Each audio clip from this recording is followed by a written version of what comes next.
अगर आप भी अपना घर बेचना चाहते हैं लेकिन आपका उस घर पर होम लोन चल रहा है तो उस स्थिति में आपको क्या करना है और उस स्थिति में क्या कहते हैं नियम, तो चलिए आज हम आपको बताएं अपनी इस रिपोर्ट के माध्यम से।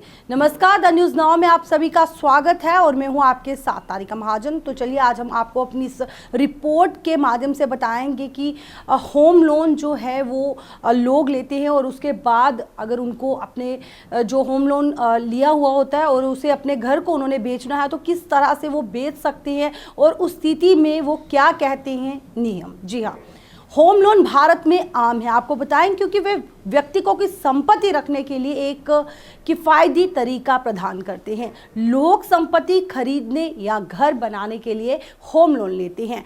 होम लोन जो है वो फाइनेंसिंग का एक लोकप्रिय रूप है और आपको बताएं क्योंकि वे व्यक्तियों को पूरी लागत का अग्रिम भुगतान के बिना संपत्ति के मालिक होने की अनुमति देते हैं। इसके बजाय वे एक ऋणदाता पे पैसे उधार ले सकते हैं और साथ ही ईएमआई के माध्यम से समय समय पर यानी टाइम पर उसे वापस भुगतान कर सकते हैं। अब हम आपको बताएं होम लोन के बारे में। जी हाँ, होम लोन हालांकि ऐसी स्थितियां होती हैं जो व्यक्ति संपत्ति बेचना चाहता है और चल रहे लोन की वजह से लोगों को कुछ फॉर्मेलिटीज़ जो हैं वो पूरी करनी पड़ती है ताकि वो संपत्ति बेच सके। ऐसे में कई लोगों के मन में कई सवाल आते हैं कि क्या होम लोन के बावजूद लोग अपना घर बेच सकते हैं? तो आपको बताएं कि इसका जवाब है हाँ।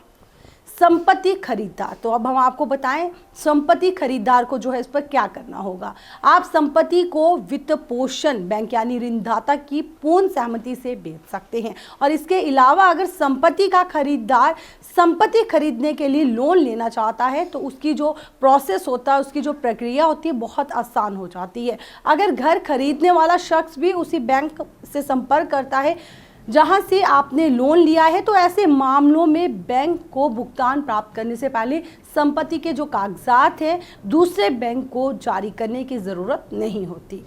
अब हम आपको बताएं लोन के बारे में। अगर खरीदार एक मुश्त भुगतान करना चाहता है तो वह इसे सीधे बैंक में कर सकता है। बैंक के जरिए पूरी लोन राशि और अन्य बकाया राशि वसूल करने के बाद ही संपत्ति के कागजात जारी किए जाएंगे। आपको अपने होम लोन पर बकाया राशि की जांच करने और ये सुनिश्चित करने की ज़रूरत है कि आपके पास इसे चुकाने के लिए पैसा है कि नहीं। अगर आपके पास लोन का भुगतान करने के लिए पूरे पैसे नहीं है तो आपको अपने ऋणदाता के साथ बातचीत करने या फिर बकाया राशि को कवर करने के लिए पर्सनल लोन जैसे अलग विकल्पों की तलाश करने की ज़रूरत हो सकती है। अब हम आपको इसके बारे में और भी जानकारी दें। आपको अपने ऋणदाता से एनओसी यानी नॉन ऑब्जेक्शन सर्टिफिकेट प्राप्त करने की ज़रूरत होगी जिसमें कहा गया है कि संपत्ति बेचने पर उन्हें कोई आपत्ति नहीं है। यह आमतौर पर खरीदार के ऋणदाता या फिर बैंक के जरिए ये सुनिश्चित करने के लिए ज़रूरी होता है कि संपत्ति पर कोई भार नहीं है। तो आज हमने आपको बताया अगर आपका भी कोई होम लोन चल रहा है और आपको उसे घर को जो है वो बेचना है तो आप उसको आसानी से बेच सकते हैं और क्या क्या इसके नियम है वो भी हमने इस पर आपको पूरी विस्तार पूर्वक जानकारी दी। तो चलिए आज की हमारी इस रिपोर्ट में बस इतना ही। तब तक के लिए मुझे तारिका महाजन को और वीडियो जर्नलिस्ट कमल सिंह को दीजिए इजाज़त। आप देखते रहे द न्यूज़ नाउ। नमस्कार।